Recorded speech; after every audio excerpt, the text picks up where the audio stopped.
Pirkei Avot, Perek Aleph, Mishnah 10, Mishnah 10. Premier chapitre, 10e Mishnah. Shemaya ve'Avtalion kibelu mehem. Shemaya omer ehov et hamelacha usna et harabanut. Ve'al titvada larashut. Shemaya et Avtalion faisaient partie des Zugot, les 2 maîtres de la génération contemporaine.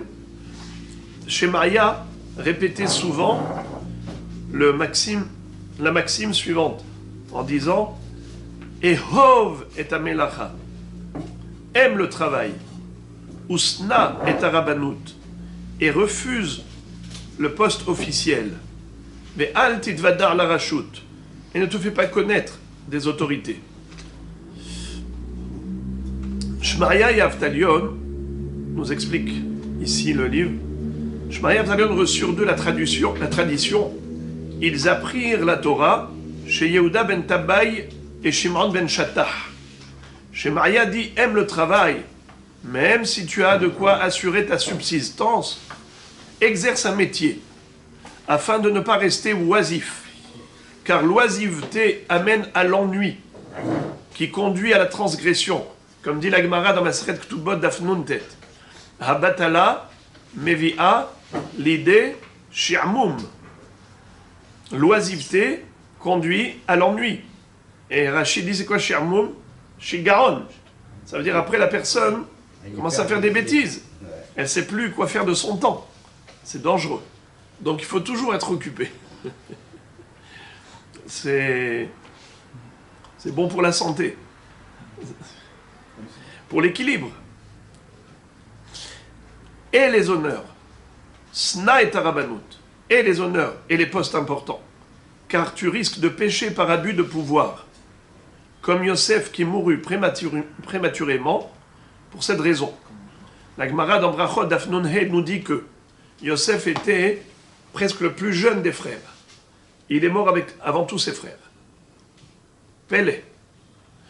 Il était le plus jeune, il est mort avant les autres. À part Binyamin qui était plus jeune que lui. Pourquoi? Parce que il occupait un poste important.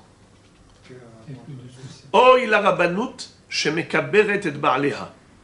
La rabbanout, c'est-à-dire un pouvoir. Le pouvoir enterre celui qui l'occupe, celui qui le détient. Mais dans le cas de Yosef, c'est pas quelque chose, il n'aspirait pas à ça. Ça s'est présenté comme ça. Chazak ou Baruch. Mashma que c'est une réalité. Ça veut dire que, qu'on le veuille ou pas, c'est une position qui met la personne en danger parce que il y a même une impression d'abus de pouvoir. Prenons l'exemple de ce qui s'est passé à la fin de Parashat Vaïchi. Lorsqu'ils ont enterré Yaakov Avinu, au retour, ils lui ont demandé, ils se sont prosternés devant lui, ils se sont jetés à terre. Ils lui ont dit, papa a demandé que tu nous pardonnes. Et pourquoi est-ce qu'ils lui ont dit ça? Ils avaient peur. Makara. Alors, regardez ça. Vaïtsavu el Yosef les morts. Avichat siva lifne moto les morts.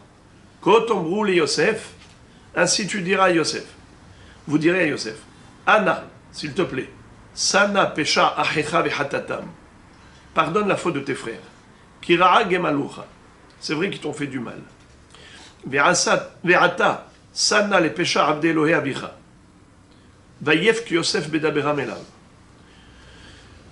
Pardonne la faute grave des serviteurs du Dieu de ton père. Ça veut dire tes frères. Yosef a pleuré. Il a pleuré parce que pourquoi vous me soupçonnez de vouloir me venger? D'abord, ils lui ont transmis ce message par intermédiaire. Après, ils ont été eux-mêmes. Ils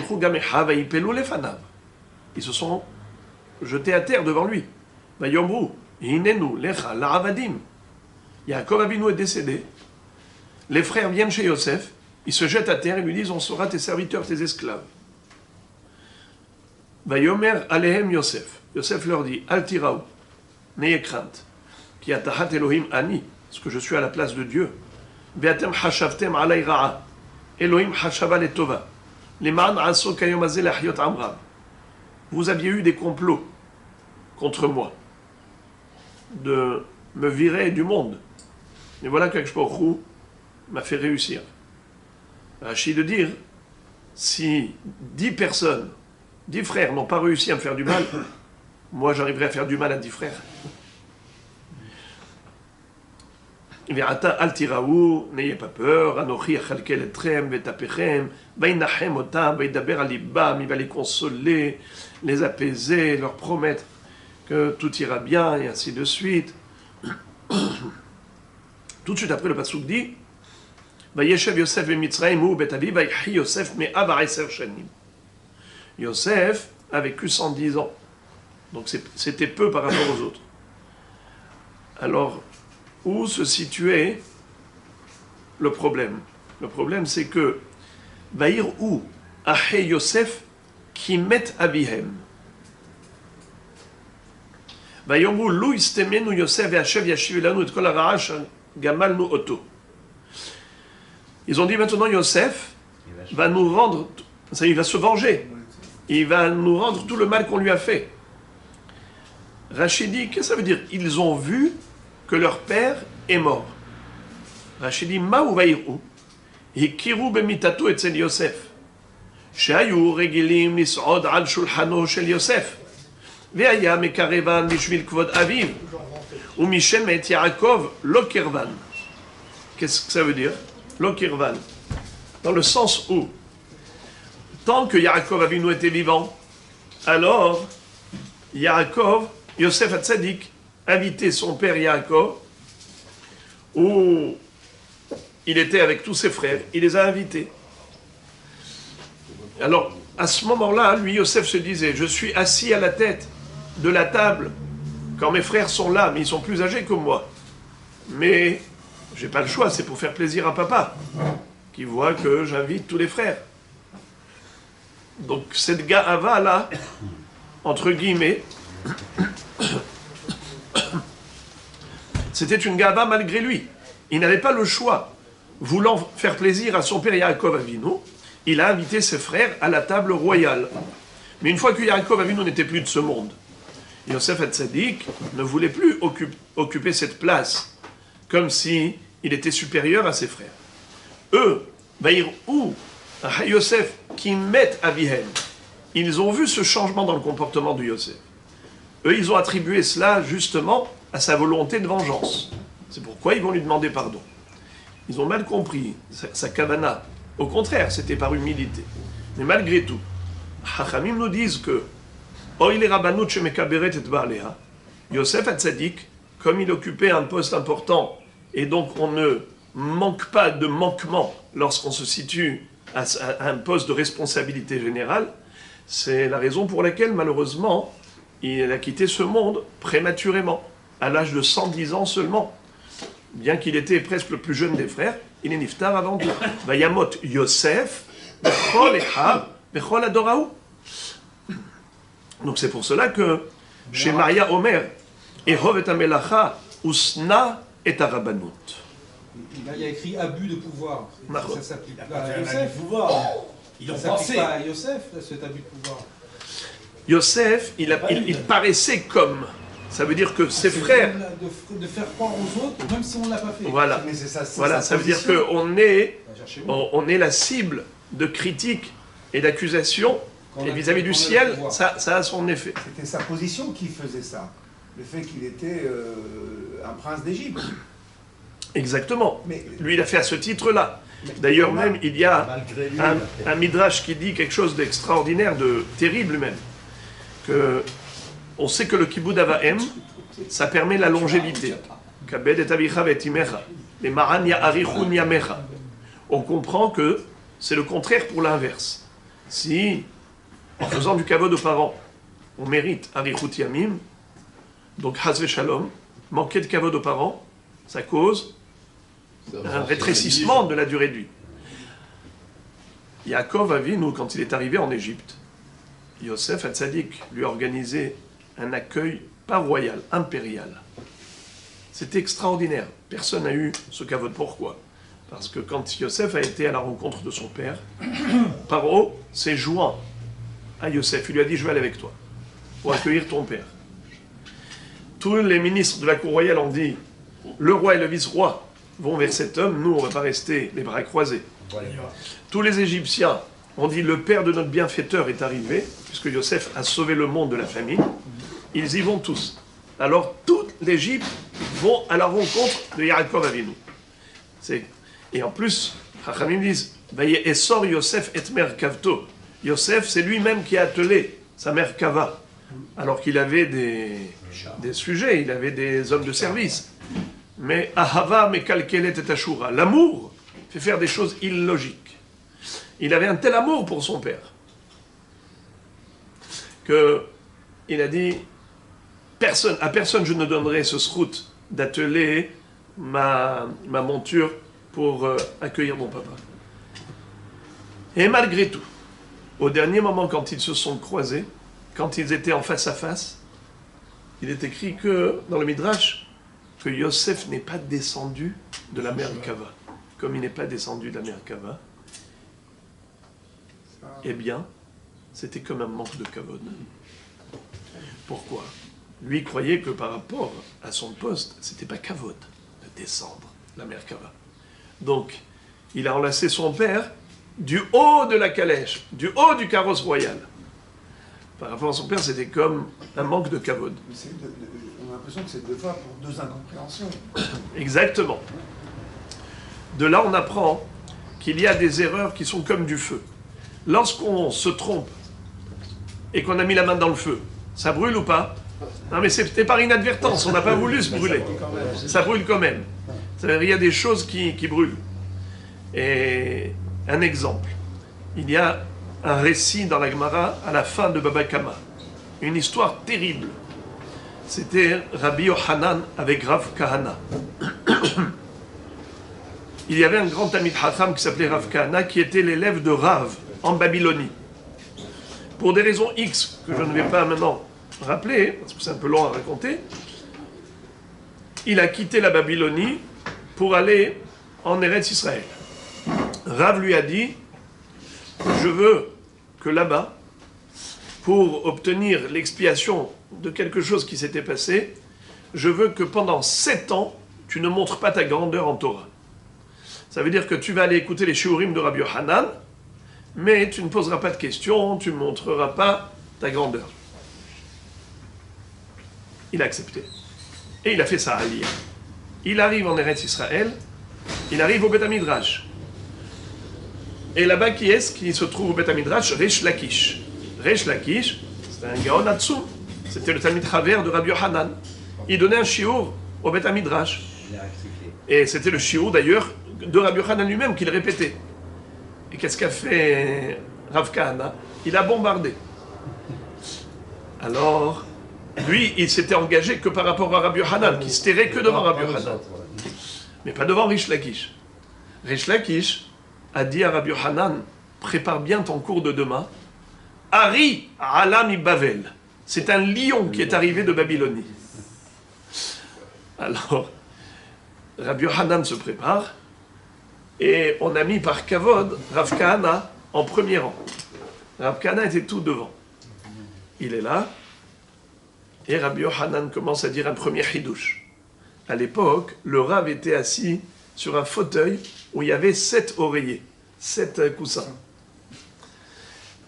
Et il y avait 7 rangs d'élèves. Et en fonction du niveau, on s'asseyait devant ou derrière. Alors, ils ont mis Rav Kahana devant. Et Rabbi Yohanan était assis sur les 7 coussins dans son fauteuil. Rabbi Yohanan dit son premier chidouche, et Rav Kahana se tait. Qui ne dit mot consent. Alors, ok, pas de réaction. Rabbi Yohanan donne un deuxième chidouche. Pas de réaction. Alors à chaque fois qu'ils ont vu qu'il n'y avait pas de réaction, ils l'ont décalé d'un rang. Rav Kahana lui ont dit, on a cru que tu étais si fort, on t'a mis devant, mais maintenant, mets-toi juste derrière. Deuxième chidouche, encore un rang. Troisième chidouche, tu ne réagis pas, encore un rang. Après 7 chidouchim, il était au 7e rang, presque à la porte. Alors, à ce moment-là, qu'est-ce qu'a dit Rabbi Yochanan Rish Lakish? Il lui dit Arish et Amarta Naasa Shu'al. Le lion dont tu as parlé, en fait, est devenu un renard. Ce n'est plus un lion, c'est un renard. Rav Kahana a dit eh bien, ce bisayon que j'ai eu, on m'a décalé de ces 7 rangs, qu'il soit considéré comme cette année, comme 7 ans. Et donc il a dit Rabbi Yochanan, vous permettez, vous pouvez recommencer le premier hidouche. Il a dit le premier hidouche. Boum! Il lui a posé une question, Rabbi Yochanan n'a pas su répondre. Qu'est-ce qu'ils ont fait? Ils l'ont avancé d'un cran et ils ont retiré un coussin du fauteuil de Rabbi Yochanan. Et le deuxième hidouche, boum! Encore une question, et encore une fois, il a démonté la thèse de Rabbi Yochanan. Et c'est comme ça qu'ils enlèvent un coussin et il avance d'un rang. À la fin, quand on arrive après 7 hidushim, 7 questions, 7 réfutations, Rabbi Yochanan se trouve tout en bas, presque au sol, à ras du sol, et lui, Rav Kahana, est au premier rang. Alors, Rabbi Yochanan, lui, il était vieux, et il avait de longs cils, et ses élèves prenaient avec un genre de petites baguettes en argent, il lui remontait les cils, et il a dit, je voudrais regarder, je veux voir c'est qui ce jeune-là. Mais c'est une bombe atomique. Rav Kahana avait un défaut physique. Il avait la lèvre supérieure qui était fendue. Donc on voyait toujours ses dents. Il paraissait comme étant quelqu'un qui sourit ironiquement. Alors, Rabbi Yochanan, quand il a vu ça, et il voit comme ça son sourire ironique, il a dit, voilà, celui-là, il est venu de Babylonie pour se moquer de nous. Halsha da'ato shel Rabbi Yochanan. Rabbi Yochanan a eu une démoralisation. Que s'est-il passé? Rav Kahana, niftar, sur place. Bamako. Ouais. Rav Kahana niftar. Rav Kahana était enterré. Le lendemain, Rabbi Yochanan voit Rish Lakish et il lui dit, tu vois, ce jeune-là qui s'est moqué de nous. Et il lui dit, jamais. Il ne s'est jamais moqué de vous. C'était comme ça qu'il était. Il avait toujours les dents à l'extérieur. Il lui dit, ah bon? Si c'est comme ça, il faut que j'aille réparer. À cause de moi, il est niftar. Rabbi Yochanan va. Et il va pèleriner sur la tombe de Rav Kahana. Et il dit, Rav Kahana, si tu veux, je peux te faire revivre, ressusciter. Est-ce que tu le souhaites? Il lui a dit, si tu me promets que je ne meurs plus jamais, tu le fais. Mais la peur que j'ai eue du Malach HaMavet, qui est un ange plein de yeux, entièrement, Malach HaMavet Malé Einaim, rien que cette peur-là, je ne veux pas repasser ce choc, ce traumatisme. Alors il lui a dit, donc, puisque tu ne peux pas me promettre une chose pareille, laisse-moi tranquille. Le mal est fait. Ça, c'est la version du Bavli, à la fin, dans le dernier daf de Baba Kama. Dans le Yerushalmi, il est raconté autrement. Il est raconté que Béhémet, il a fait revivre. Il a ressuscité. Mais un jour, Rav Kahana marche dans la rue, et il y a quelqu'un qui se moque de lui. Il lui dit, et toi, le ressuscité, comment ça se passe là-haut? Raconte-nous un petit peu de ce qui se passe dans les hautes sphères célestes. Et il se moque de lui. Alors Rav Kahana l'a foudroyé de son regard. Ce bonhomme est mort sur le champ. Avec la Hadishut Hadara de Rav Kahana. Rav Kahana s'est dit, dans ce pays, j'ai que des problèmes.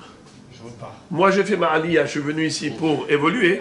Et moi, qu'est-ce qui se passe ici? J'ai des problèmes avec Rabbi Yochanan, il m'a tué. Après moi, j'ai tué quelqu'un d'autre. Ça veut dire qu'à cause de moi, quelqu'un d'autre est mort.